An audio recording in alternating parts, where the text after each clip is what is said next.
बोल वृंदावन बिहारी बिहारी लाल लाल की की जय।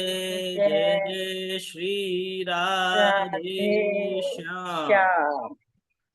बोलो शिव शंकर भगवान की की जय। जय। एक दिन वो बोले भंडारी बन के ब्रज की नारी वृंदावन आ गए।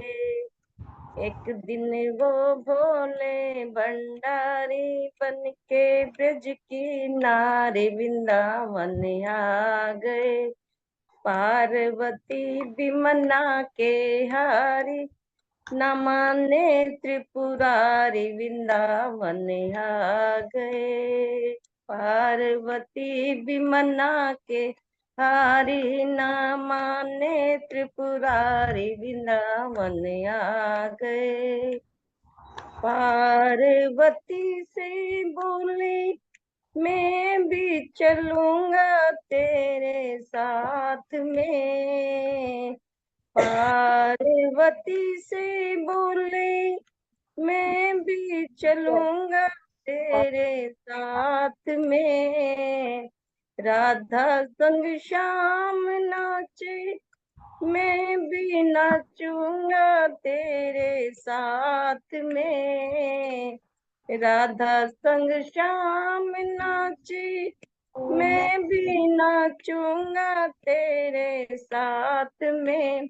वृंदावन में रास है भारी मुझे दिखाओ प्यारी वृंदावन आ गए।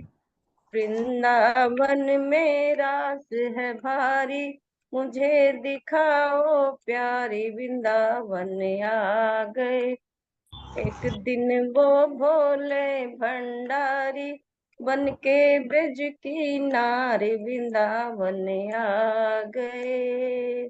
ऐसा न होगा। जय गुरुदेव। जय श्री राधे जी। जय श्री राधे। जय श्री राधे। जय श्री राधे। सुनाइए जय श्री सुनाइए राधे सुनाइए। महाराज जी। राधे राधे जय। जय हाँ। जय श्री कृष्ण। आप जय। भजन भजन पूरा करिए पूरा। आ गए भक्त कहे हैं हे त्रिपुरारी रखियो लाज हमारी वृंदावन आ गए। एक वो बोले भंडारी बन के ब्रज की नारी वृंदावन आ गए। बोलो शिव शंकर भगवान की जय। बहुत सुंदर, आगे बहुत बिहारी लाल की जय। जय हरि लाल की लाल जय। की जय। वाह। माता जी ने जय बहुत सुंदर भजन सुनाया। ये जय जय श्री राधे महाराज रासली जी। जय जय श्री हाँ राधे। जी ये राज का रासलीला राज का ही का भजन है भजन जी। जी। तो रासलीला की भूमिका तैयार हो रही है। हाँ जी। रण की लीला हुई, अब ये रासलीला का पद भी सुना रही हैं, बहुत सुंदर। तो शंकर भगवान भी लालायित हो गए, रासलीला का दर्शन करने के लिए कहा कि पार्वती जी से कहा देवी हमें भी ले चलो साथ। तो मैया जी बोली कि सरकार वहां तो गोपियों का, सखियों का, स्त्रियों का प्रवेश है, वहां पुरुष का प्रवेश नहीं है रास में। तो महादेव जी बोले कि अगर पुरुष का प्रवेश नहीं है तो हमें भी गोपी बना दो। गोपी बना दो। हमें भी सखी बना दो। बढ़िया महाराज, ओढ़नी उड़ा दो, चुनरी पहना दो, टीका लगा दो, और हाथों में मेहंदी लगा दो, सखी बना दो, गोपी बना दो। तो जटाओं का जूड़ा बना दो पीछे, ऊपर की बजाय पीछे कर दो। जी जी। तो महाराज पार्वती जी ने फिर भोले बाबा की इस बात को माना और कहा जी कि जो किशोरी जी की जो सखियां हैं, श्री राधा रानी की जो सखियां ललिता आदि, विशाखा आदि, वे जी जिस जीव पर कृपा करती हैं उसको सखी भाव, गोपी भाव प्राप्त होता है। तो आप हाँ जी। उन्हीं से प्रार्थना करो। तो ललिता जी से जाकर के निवेदन किया। ललिता जी ने महाराज शंकर जी के भाव को स्वीकार करके और उनको अनुमति प्रदान की और उनको सखी स्वरूप प्रदान कराया। त्रिलोचना सखी बन गए भोले बाबा और सखी बन करके रास में प्रवेश किया। और रास का इतना महाराज चाव है भोले बाबा को, इतने प्रेमी है रास के कि फिर वृंदावन से गए ही नहीं। हाँ जी, वृंदावन में आज भी बैठे हैं, गोपीश्वर महादेव हाँ बनकर बैठे हैं। गोपेश्वर और जी, संध्या को रोज, हाँ महाराज, रोज रोज संध्या को सज धज के तैयार हो जाते हैं सखी बनकर। अच्छे दिन हाँ में जी, दिन में तो बने रहते हैं शंकर जी, और हाँ संध्या जी, को बन जाते हैं त्रिलोचना सखी। हाँ और जी, नित्य निरंतर श्री रास लीला का दर्शन करते हैं भोले बाबा। ऐसे हमारे शंकर जी रास लीला के प्रेमी हैं, भगवान की लीलाओं के प्रेमी हैं। तो भोले बाबा का ऐसा सुंदर भजन, शंकर जी को प्रणाम करते हैं। और आज के सत्संग को हम प्रारंभ कर रहे हैं। जी, बोलिए भक्त वत्सल भगवान की जय। जी, हरि ओम तत्सत। श्रीमते रामचंद्राय नमः। ओम नमः परमहंसास्वादित चरण कमल चिन्मकरंदाय भक्त जनमानस निवासाय श्री रामचंद्राय कृष्णाय वासुदेवाय हरे परमात्मने प्रणतक्लेशनाशाय गोविन्दाय नमो नमः।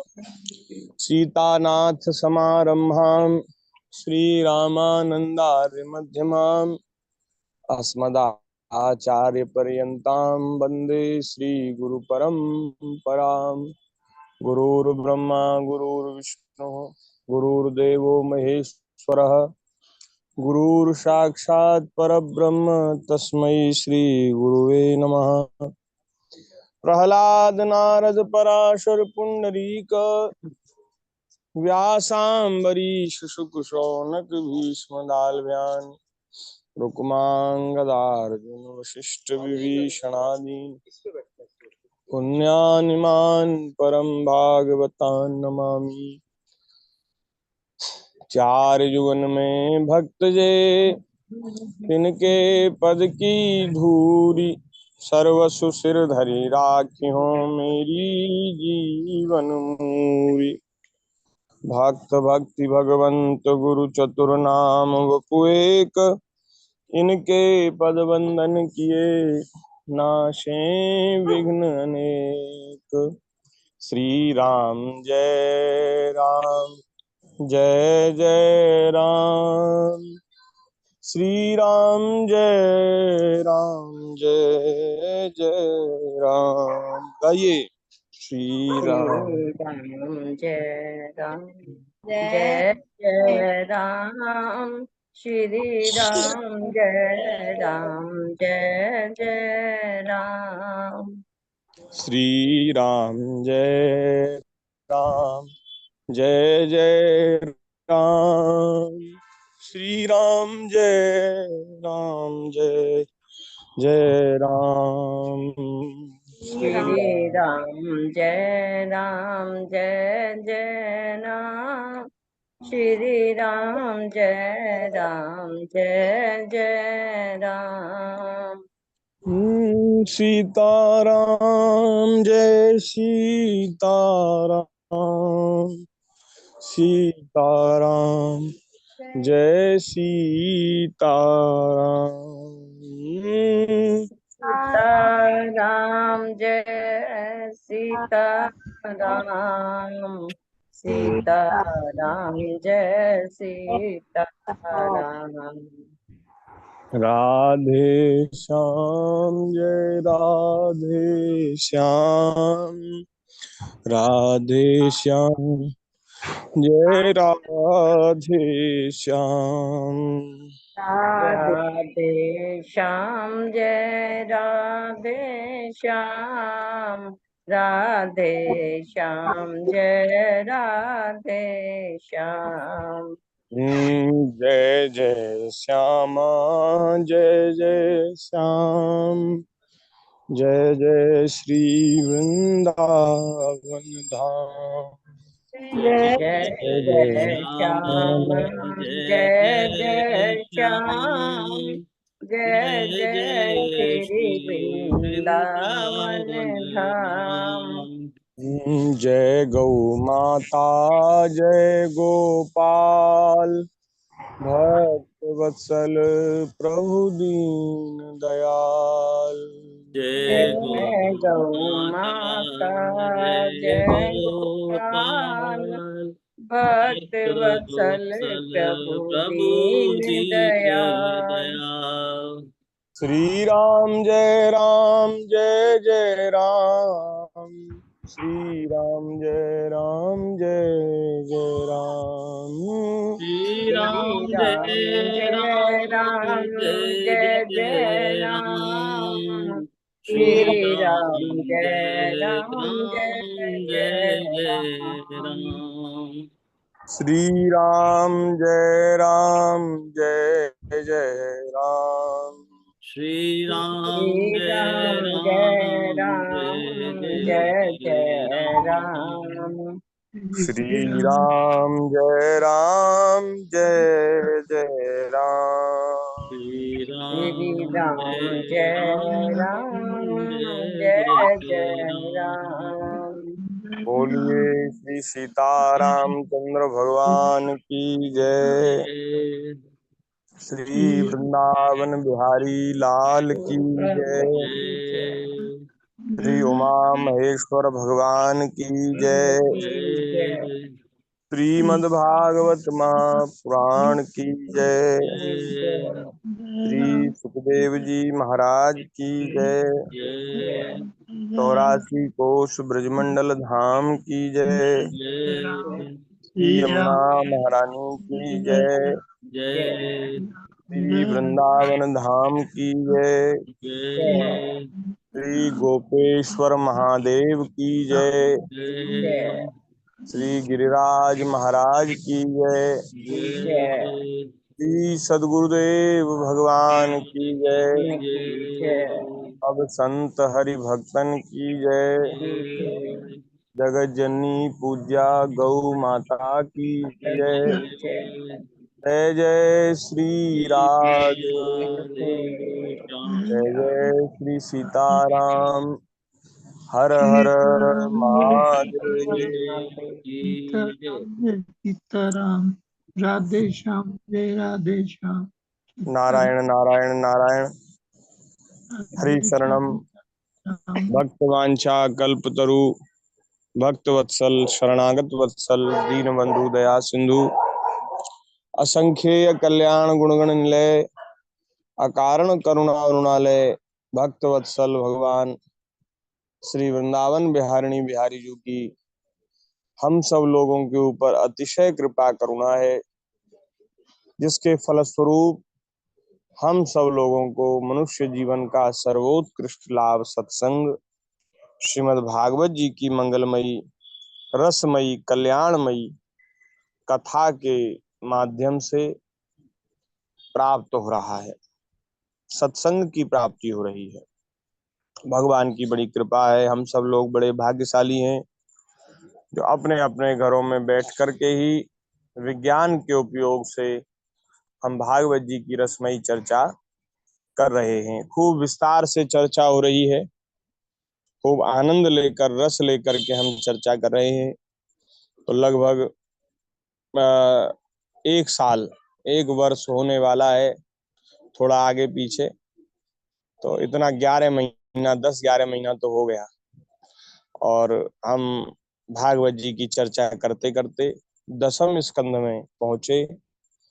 और कल जो है हमने यज्ञ पत्नियों के ऊपर चीरहरण का कुछ प्रसंग और यज्ञ पत्नियों के ऊपर भगवान की कृपा, इस प्रसंग का कल कुछ स्मरण किया था।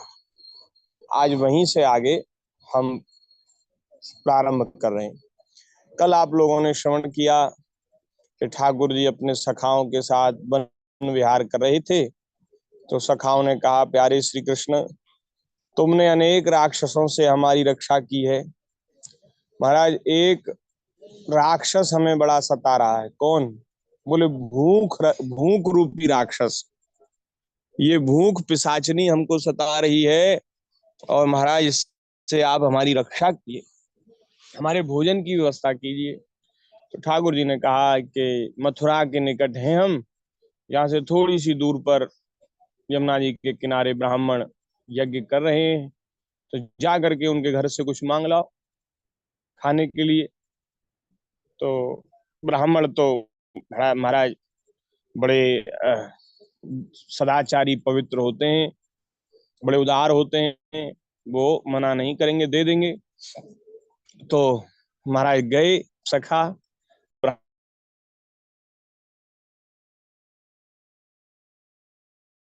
को सब बात बताई कि महाराज इन्होंने ने कहा कि भाई देखो, निराश मत हो। बार बार असफलता मिलती है तो भी बार बार प्रयास करते रहना चाहिए, क्योंकि प्रयास करने पर एक ना एक दिन जरूर सफलता मिल जाती है। कोशिश करने वाले की हार नहीं होती। तो तुम दोबारा जाओ और अब के उनकी पत्नियों से तुम कहना। तो उन्होंने भगवान के कहे अनुसार जाकर के ब्राह्मण पत्नियों से, यज्ञ पत्नियों से कहा। तो ब्राह्मण पत्नियां तो भगवान के गुण लीला चरित्र का श्रवण करके भगवान के चरणों में प्रेम प्राप्त कर चुकी थी। उनके हृदय में, सच्ची पूछो तो उनके हृदय में लालसा थी भगवान के दर्शन की, और उसी इच्छा को पूरा करने के लिए भगवान ये लीला कर रहे हैं। ठाकुर जी लीला कर रहे हैं क्योंकि ब्राह्मण पत्नियों के ऊपर कृपा करनी है। ब्राह्मण पत्नियों ने सुना कि हमारे प्यारे श्याम सुंदर नंद नंदन श्री कृष्ण यहाँ पधारे हैं, तो अब तो उन्होंने भोजन दिया नहीं, सुंदर थालों में भोजन सजा करके स्वयं चली हैं। उन्होंने बर्तनों में अत्यंत सुंदर स्वादिष्ट और हितकर भक्ष्य, भोज्य, लेह और चोष्य, ये 4 प्रकार के भोजन होते हैं। भक्ष्य, भोज्य, लेह और चोष्य। तो ये भोजन की 4 प्रकार हैं। एक तो होता है जो सीधे निगल करके खा लिया जाता है, एक होता है जो चबा करके खाया जाता है, और एक ऐसा होता है जो चाट कर खाया जाता है, और एक ऐसा होता है जो चूस करके खाया जाता है। तो 4 प्रकार के भोजन होते हैं। तो उनमें महाराज कई प्रकार के रस होते हैं, खट्टा, मीठा, चिरपरा, तीखा है। ये रस, अनेक जो रस हैं, उन रसों से युक्त भोजन लेकर के महाराज भाई बंधु पति पुत्रों के रोकते हुए भी वे अपने प्रियतम भगवान श्री कृष्ण के पास जाने के लिए घर से निकल पड़ी। ठीक वैसे ही जैसे नदियां महाराज सावन भादों में उमड़ती हुई समुद्र की ओर जाती हैं, कोई लाख रोकने की कोशिश करे, नदियां नहीं रुकती, समुद्र में जाकर के मिलती। ऐसे ही वे ब्राह्मण पत्नियां निकल गई। निषेध्यमाना पतिभिः भ्रातृभिर्बन्धुभिः सुतैः,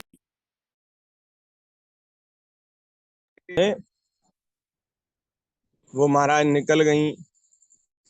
न जाने कितने दिनों से पवित्र कीर्ति भगवान श्री कृष्ण के गुण, लीला, सौंदर्य और माधुर्य आदि का वर्णन सुन सुनकर उन्होंने उनके चरणों पर अपना हृदय न्यौछावर कर दिया था। बहुत दिन से अपना हृदय ठाकुर जी के चरणों में समर्पित कर चुकी थी, और वे निरंतर भगवान के सौंदर्य माधुर्य का चिंतन करती थी, स्मरण करती थी। तो उनका जो हृदय है वो उनके हाथ में नहीं रहा, वो तो भगवान के चरणों में जा लगा था। अब तो महाराज उन ब्राह्मण पत्नियों ने जाकर देखा कि यमुना जी के तट पर नए नए कोपलों से शोभायमान अशोक के वन में, अशोक वृक्ष के वनों में ग्वाल बालों से घिरे हुए बलराम लाल की है। कल तो हमारा ऐसा विचार था कि बढ़िया आसन पर बैठकर भागवत जी को समक्ष रखकर भागवत जी के सानिध्य में कहेंगे, लेकिन महाराज क्या करें, हमारे मन की चलती नहीं, ठाकुर जी के मन की चलती है। तो आज भी हम स्थान पर नहीं है, स्थान परिवर्तन के साथ आज कथा सुना रहे हैं। तो ऐसे ही, लेकिन मन में रहता है कि सत्संग का जो लाभ है वो हम सबको मिलता रहे, इसलिए उसमें कोई अवरोध ना आवे। जैसे तैसे अपनी वाणी को पवित्र कर रहे हैं। तो महाराज श्री सुखदेव जी कह रहे हैं कि उन्होंने वृंदावन में जाकर क्या दर्शन किया, श्री ठाकुर जी का दर्शन किया। श्यामं हिरण्य परिधिम वनमाल्य बरह धातु प्रवाल नटवेश मन व्रतांसे विन्यस्त हस्तमितरेण धुनानमब्जम् करुणोत्पलालक कपोल मुखासम। अशोक वृक्ष के वन में भगवान श्री कृष्ण बलराम जी के साथ विचरण कर रहे हैं। उनका सुंदर श्याम शरीर है, श्यामम हिरण्य परधिम, सांवला शरीर है, और उस पर महाराज जैसे बादलों पर बिजली छाई हो, ऐसे ही महाराज उनके श्याम शरीर पर पीतांबर छाया हुआ है, पीतांबर झिलमिला रहा है। गले में वनमाला लटक रही है, मस्तक पर मोर पंख का मुकुट है, अंग अंग में रंगीन धातुओं से चित्रकारी कर रखी है, नए नए कोपलों के गुच्छे शरीर में लगाकर नटकासा वेश बना रखा है। एक हाथ अपने सखा ग्वाल वाल के कंधे पर रखे हुए हैं और दूसरे हाथ में कमल लिया है और कमल को गोल गोल घुमा रहे हैं, कमल को ऐसे घुमा रहे हैं डंडी पकड़ करके। कानों में कमल के कुंडल हैं, कमल की छोटी छोटी कर्णिका के कुंडल ठाकुर जी ने कानों में धारण कर रखे हैं, और कपोलों पर गालों पर घुंघराली अलके लटक रही है, और मुख कमल मंद मंद मुस्कान की रेखा से प्रफुल्लित हो रहा है, मुस्कुरा रहे हैं, मानो उन ब्राह्मण पत्नियों का जो अपने पति पुत्र के द्वारा रोके जाने पर भी यहाँ आई हैं, उनका मानो स्वागत कर रहे हैं, मधुर मुस्कान से, मंद मंद मुस्कान से स्वागत कर रहे हैं। आह! और परीक्षित, सुखदेव जी कह रहे, परीक्षित अब तक अपने प्रियतम श्याम सुंदर के गुण और लीलाओं को अपने कानों से सुना ही था, और कानों से सुन सुनकर उन्होंने अपने मन को उन्हीं के प्रेम के रंग में रंग डाला था।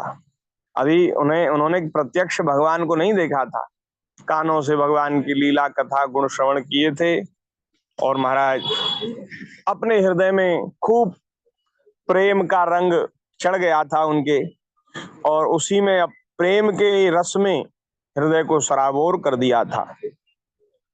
लेकिन आज जब उन्होंने साक्षात प्रभु का दर्शन किया, श्री कृष्ण का दर्शन किया, तो जिनके बारे में हमने सुना था बहुत, और जिनकी सुंदरता की बड़ी प्रशंसा सुनी थी, महाराज कामदेव भी लजा जाएं, बड़े बड़े देवता भी उनके सौंदर्य के सामने लज्जित होते हैं, ऐसा सुंदर कोई है ही नहीं है। जिसने सारा सुंदर संसार बनाया वह कितना सुंदर होगा, जिसकी रचना इतनी सुंदर वह कितना सुंदर होगा।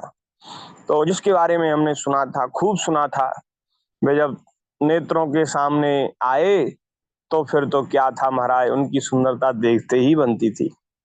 अब तो महाराज उन ब्राह्मणियों ने नेत्रों के मार्ग से उन्हें भीतर ले जाकर बहुत देर तक वे मन ही मन उनका आलिंगन करती रही, हृदय से मन से उनका आलिंगन किया, शरीर से नहीं किया।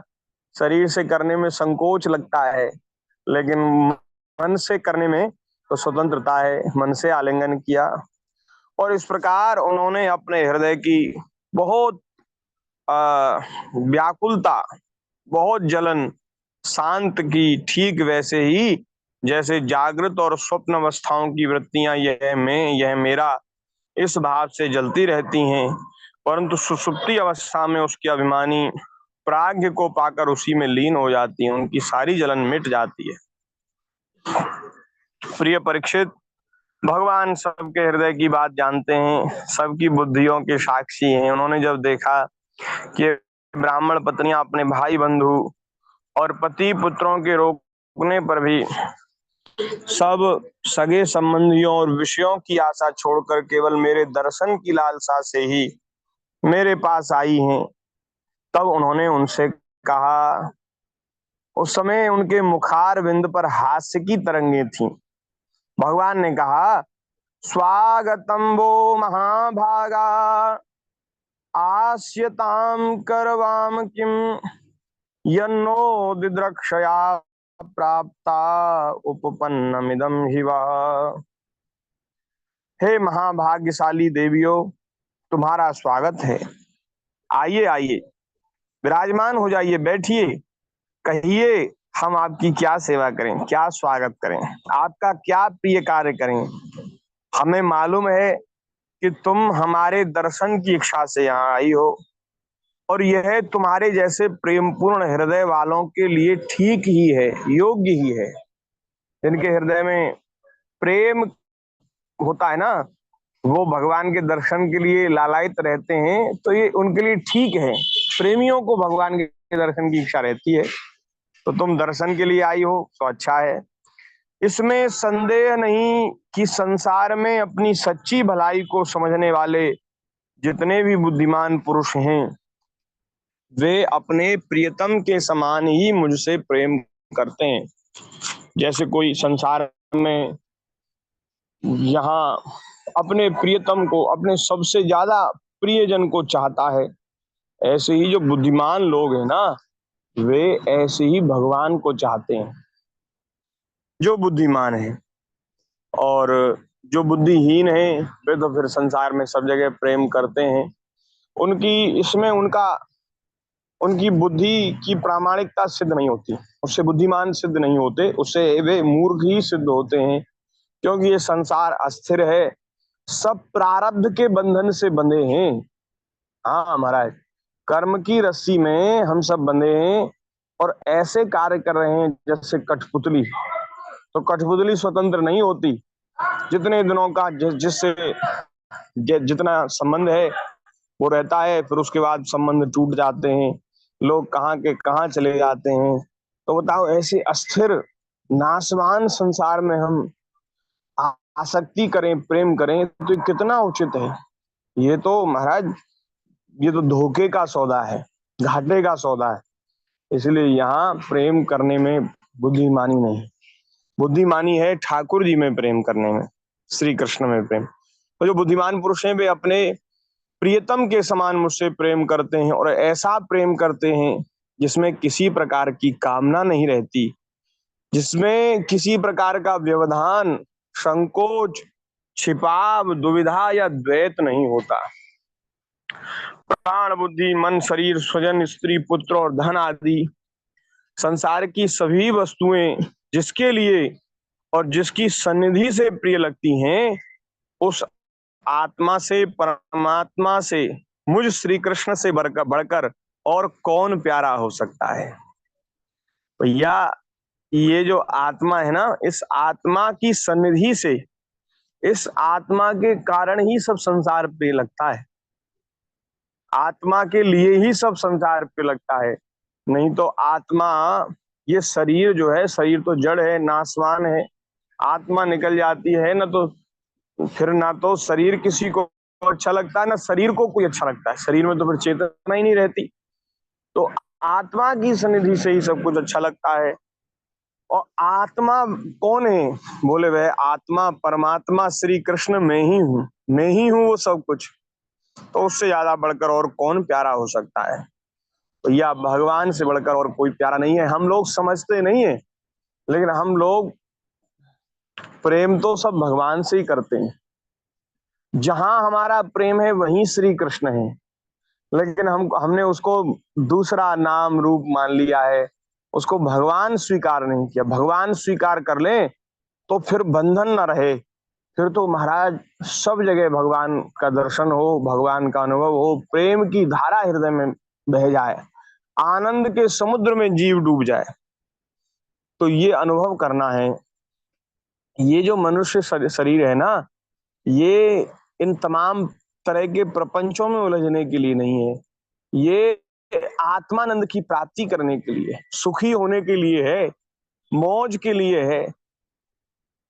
हम लोग उस अपने परम कर्तव्य से विमुख हो जाते हैं और संसार के तमाम तरह के जंजालों में, प्रपंचों में पड़कर नित्य दुखी हो जाते हैं। इतने महाराज लोग अवसाद में, टेंशन में, तनाव में हैं कि महाराज उनको कुछ सूझता नहीं मार्ग। वे तो कहते हैं महाराज हमारे सामने तो कोई मार्ग ही नहीं, हम क्या करें, कहाँ जाए, इतने लोग फंसे हुए हैं। तो भैया फंसना नहीं है, सुलझना है, समझना है और आनंद के लिए शरीर मिला है, आनंद प्राप्ति के, आनंद में रहो, मौज में रहो, सुख में रहो। और वह आनंद वह मौज सत्संग से ही प्राप्त होगी, सत्संग से।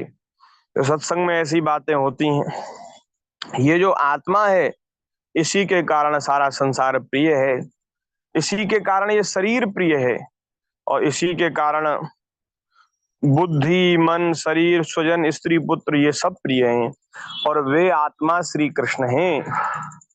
देखो हम अपने स्त्री पुत्र आदि से प्रेम करते हैं, हम अपने परिवार जनों से प्रेम करते हैं, क्या उन परिवारी जनों में भगवान नहीं है? सबके भीतर तो भगवान ही बैठे। शरीर से किसी को प्रेम, शरीर के भीतर जो आत्मा है उससे प्रेम रहता है सबको, लेकिन हम उसको समझ नहीं पाते ठीक से, इसलिए थोड़ा सा हम बंध जाते हैं ज्ञान के कारण। हमको ये बात समझनी है। तो भगवान कह रहे हैं कि मैं सबको सबसे बढ़कर प्यारा हूं, इसलिए तुम्हारा आना उचित ही है।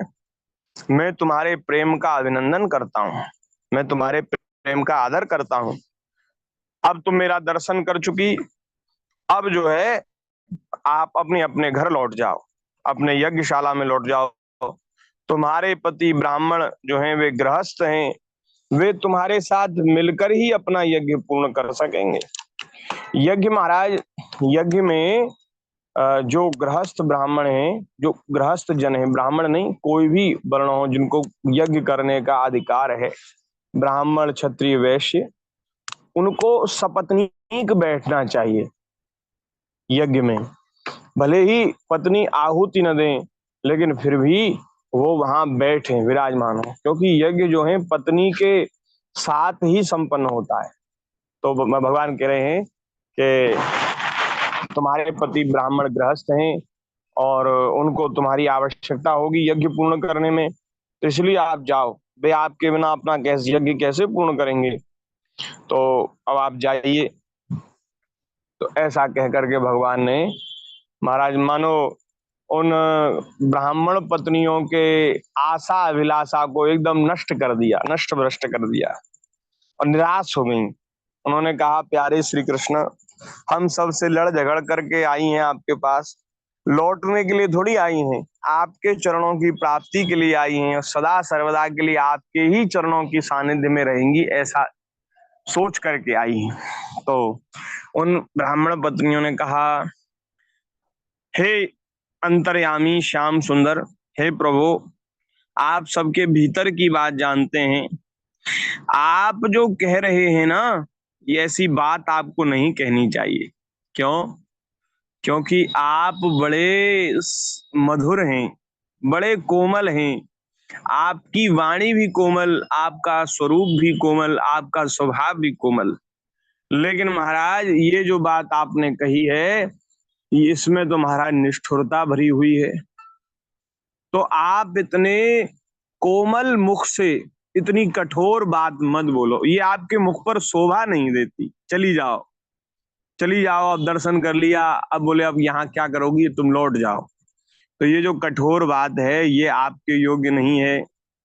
श्रुतियां कहती हैं, वेद कहते हैं कि जो एक बार आपको प्राप्त कर लेता है, भगवान को प्राप्त कर लेता है, उसे फिर संसार में नहीं लौटना पड़ता।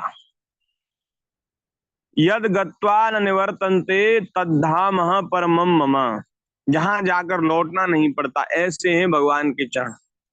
तो बोले महाराज ये तो वेदों की बात झूठी हो जाएगी, आप कह रहे हैं हमसे लौट जाओ, तो आपके चरणों में आने के बाद तो फिर लौटना नहीं होता।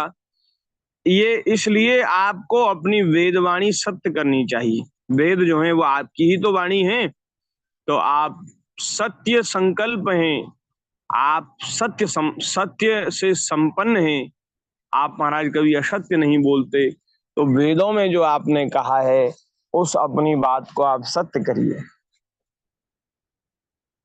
हे प्रभु, हम अपने समस्त सगे संबंधियों की आज्ञा का उल्लंघन करके आपके चरणों में आई हैं, इसलिए आई हैं कि आपके चरणों से गिरी हुई तुलसी की माला अपने केशों में धारण करें,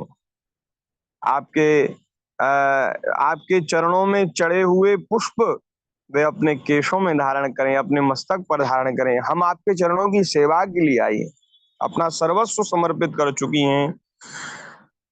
ब्राह्मण पत्नियों ने कहा, मेवं विभोरहति भवान गदितुं न शंसम सत्यं कुरुष्व निगमं तव पादमूलम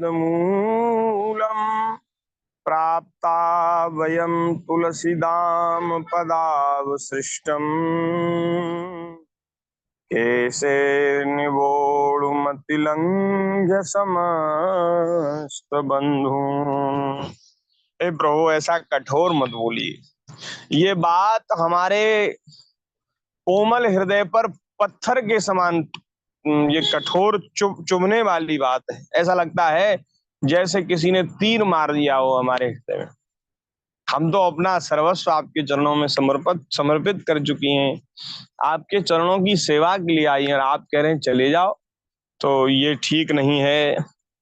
स्वामी, अब हमारे पति पुत्र माता पिता भाई बंधु स्वजन संबंधी हमें स्वीकार नहीं करेंगे, और दूसरों की तो बात ही क्या है, जाकर करेंगी क्या? हम जाएंगी तो हमारे जो घर परिवार के लोग हैं वे हमें स्वीकार नहीं करेंगे। हम तो अब आपके चरणों में आ पड़ी हैं, अब हमें और किसी का सहारा नहीं है, इसलिए अब हमें दूसरों की शरण में ना जाना पड़े, ऐसी व्यवस्था कीजिए।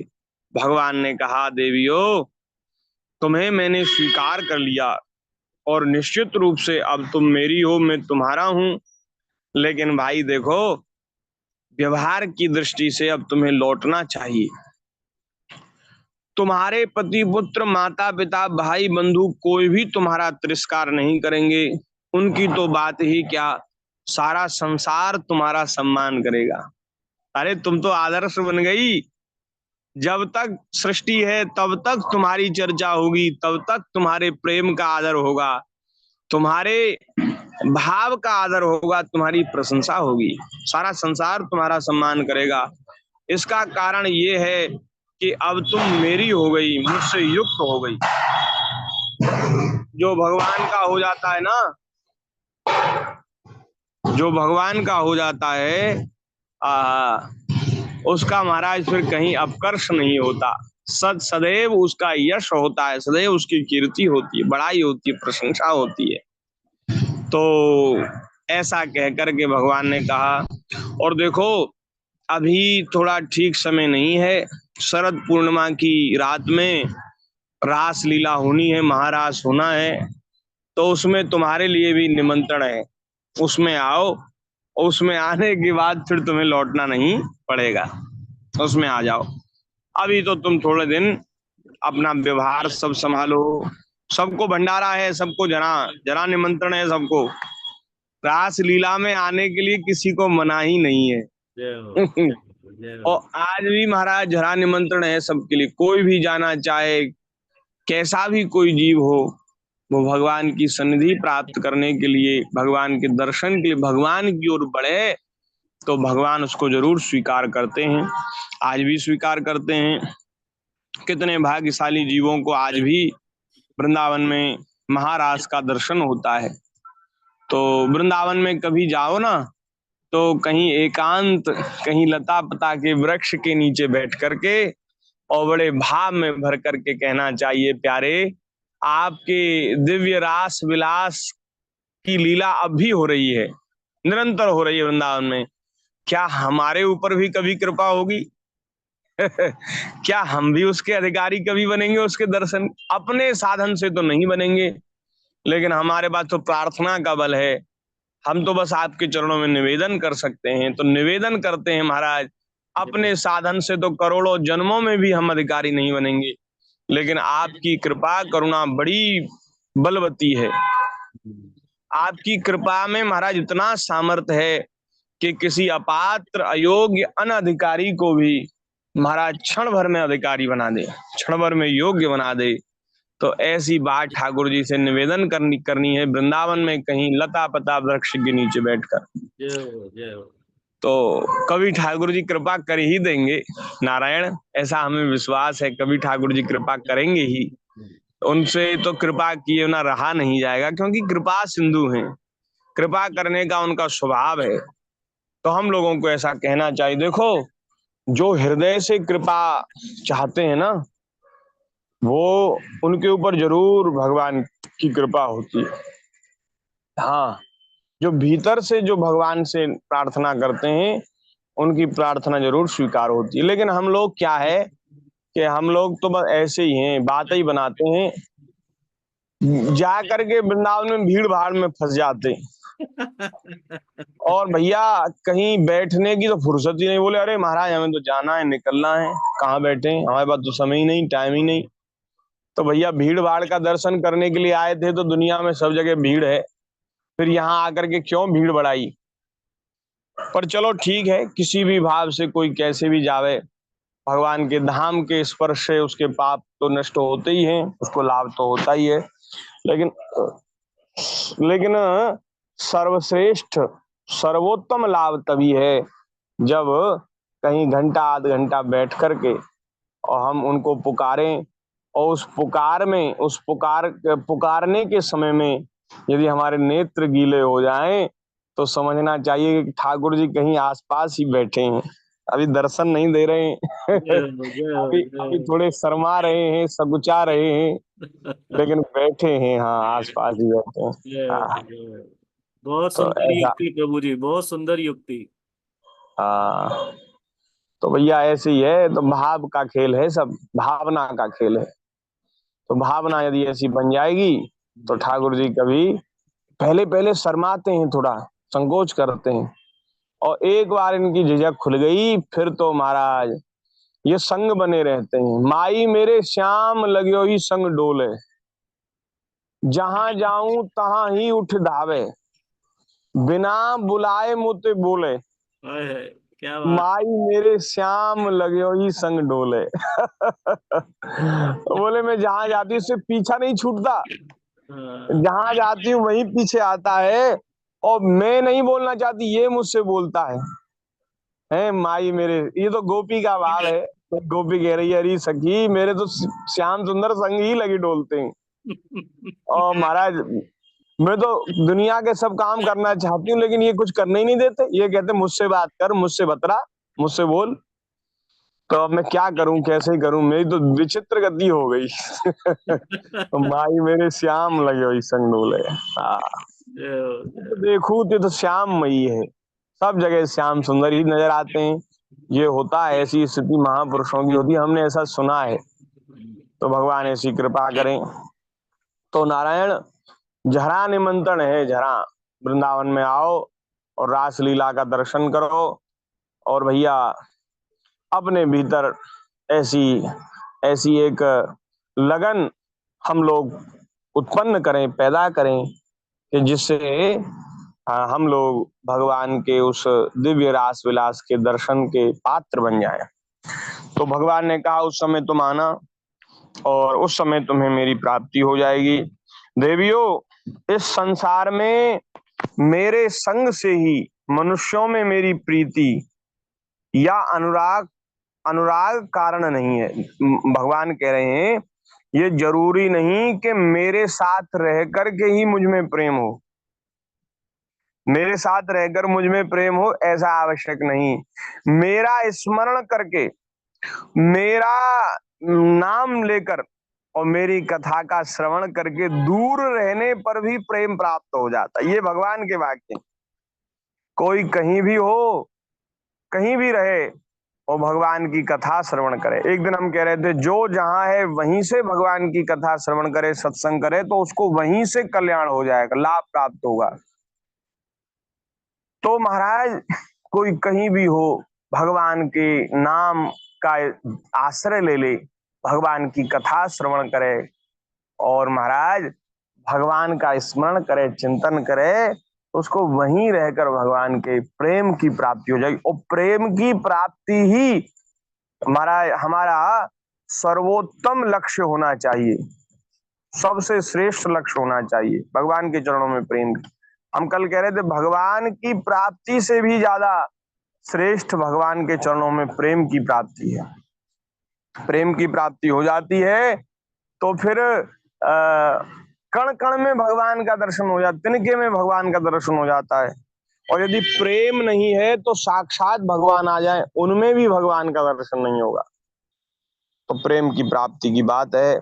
और प्रेम की प्राप्ति भगवान कह रहे हैं, अपना मन मुझ में लगा दो, तुम जाओ अपना मन मुझको सौंप दो और तुम्हें शीघ्र ही मेरी प्राप्ति होगी, शीघ्र ही मेरी प्राप्ति। एक दिन हम कह रहे थे कि संसार के लोगों को चाहिए तन और धन, तो तन धन तो इनको दे दो। और भगवान को हमारा ना तन चाहिए ना धन चाहिए, भगवान को हमारा मन चाहिए।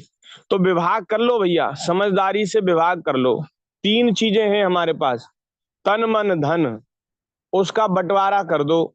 संसार के लोगों को जो चाहिए सो संसार के लोगों को दे दो। लोग हमारे मन की परवाह नहीं करते। हम किसी से कहें कि भैया हमने 16 आना मन तुम्हें दे रखा है, लेकिन धन तो हम अपने किसी दूसरे रिश्तेदार को दे देंगे, मन तो तुम्हें दे दिया है, धन उसको दे देंगे, तो वो राजी होगा? बोले महाराज मन रखो अपने पास, हमें तो धन का हिस्सा बनाओ, हमें तो धन का हिस्सा दो। जितना तुम्हारे पास लाख करोड़ रुपया है उसमें से हमें आधा दो। हाँ, बोले मन का क्या करेंगे हम, उसको क्या ओढ़े बिछा में क्या करें? तो हमें मन नहीं चाहिए, हमें तो धन चाहिए। संसार के लोग कहते हैं कोई आपका तन चाहता है, कोई धन चाहता है, मन किसी को नहीं चाहिए। मन लेने के लिए खड़े हैं लेकिन इनकी ओर हम नजर नहीं डालते। हमने सब कुछ संसार में ही लगा दिया, तन भी लगा दिया, धन भी लगा दिया, मन भी लगा दिया। यही बस हमारी गलती है, यही हमारी चूक है। इस गलती को सुधारना है। तन और धन तो दे दो संसार को और भगवान को दे दो मन। ठाकुर जी तो केवल मन से ही प्रसन्न हो जाते हैं। भगवान बलि पूजा चाहत नहीं, बलि पूजा चाहत नहीं, चाहत केवल प्रीति, केवल ये प्रेम चाहते हैं, ना ये बलि चाहते ना पूजा चाहते। आप इनको कुछ चढ़ाओ, आप इनको कुछ समर्पित करो, कुछ नहीं चाहते। ये तो केवल चाहते हैं कि आप अपना मन इनमें लगा दो। सुमिरन ते माने भलो, स्मरण करने से भला मानते हैं और अपने सेवक के बस में हो जाते हैं। ऐसे भगवान हैं। तो भैया तुम्हें मेरी शीघ्र प्राप्ति हो जाएगी। बात समझ में आई?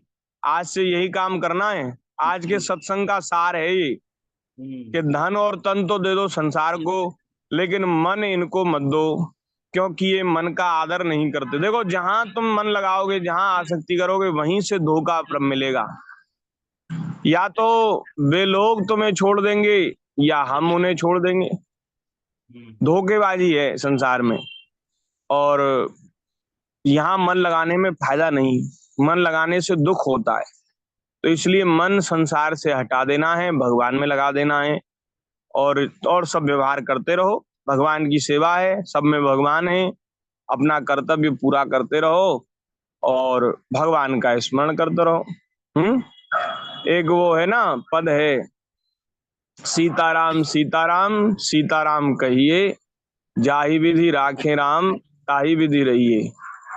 तो उसमें एक पंक्ति है कि मन में हो राम नाम और राम सेवा हाथ में, और तू अकेला नहीं प्यारे राम तेरे साथ में।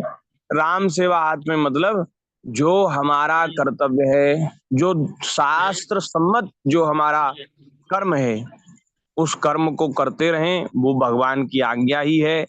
और राम जी का स्मरण करते रहें, भगवान का स्मरण करते रहें, तो कितना बढ़िया है, आनंद हो जाएगा, सब दुख मिट जाएंगे, परम सुख की प्राप्ति हो जाएगी। तो महाराज उन स्त्रियों में सुखदेव जी कह रहे हैं, परीक्षित जब भगवान ने इस प्रकार कहा तो ब्राह्मण पत्नियां यज्ञशाला में लौट गईं और उन ब्राह्मणों ने अपनी स्त्रियों में तनिक भी दोष दृष्टि नहीं की, उनके साथ मिलकर अपना यज्ञ पूरा किया। उन ब्राह्मणों की स्त्रियों में से एक को आने के समय ही उसके पति ने बलपूर्वक रोक लिया था। जब वह आ रही थी तो उसके पति ने रोक लिया था इस पर उस ब्राह्मण पत्नी ने भगवान के वैसे ही स्वरूप का ध्यान किया जैसा बहुत दिनों से सुन रखा था। जब उसका ध्यान जम गया तब मन ही मन भगवान का आलिंगन करके उसने कर्म के द्वारा बने हुए अपने शरीर को छोड़ दिया और सत्व सच्चिदानंद में शरीर प्राप्त कर लिया और वह भगवान की सन्निधि में सदा सर्वदा के लिए पहुंच गई। देह छोड़ दिया महाराज, देह की तुम्हें ज्यादा जरूरत है, लो अपना देह अपने पास रखो। और महाराज शुद्ध सच्चिदानंद में सत्वमय शरीर प्राप्त करके भगवान की सेवा में पहुंच गई। और इस प्रकार से महाराज ये लीला हुई है।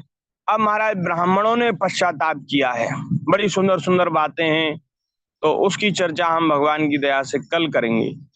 ब्राह्मणों ने क्या क्या कहा, कैसी प्रशंसा अपनी पत्नियों की अपने आप को कैसे धिक्कारा, ये भी बहुत अच्छी बात है। देखो गलती तो सबसे होती ही है, लेकिन कोई अपराध बन जाए, कोई गलती बन जाए तो तुरंत उसको समझकर उसका प्रायश्चित कर लिया जाए, पश्चाताप कर लिया जाए तो उसका मार्जन हो जाता है। वह गलती गलती नहीं रहती, वह हमारे जीवन के लिए सीख बन जाती है, शिक्षा बन जाती है। तो इसलिए हम लोगों को पश्चाताप और प्रायश्चित ये करने का स्वभाव बनाना चाहिए।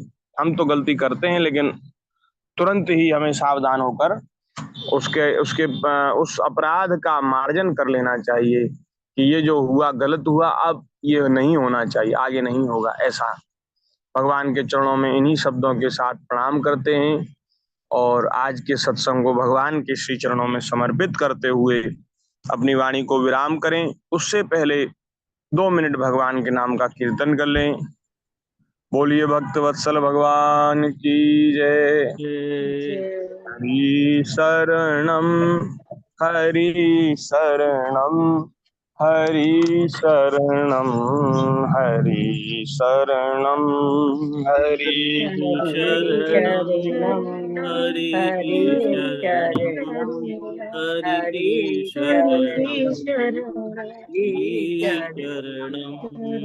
हरि शरणम हरि शरणम हरि शरणम हरि शरणम हरि शरणम हरि हरि शरणम हरि शरणम हरि शरणम हरि शरणम हरि शरणम हरि शरणम हरि शरणम हरि शरणम हरि शरणम हरि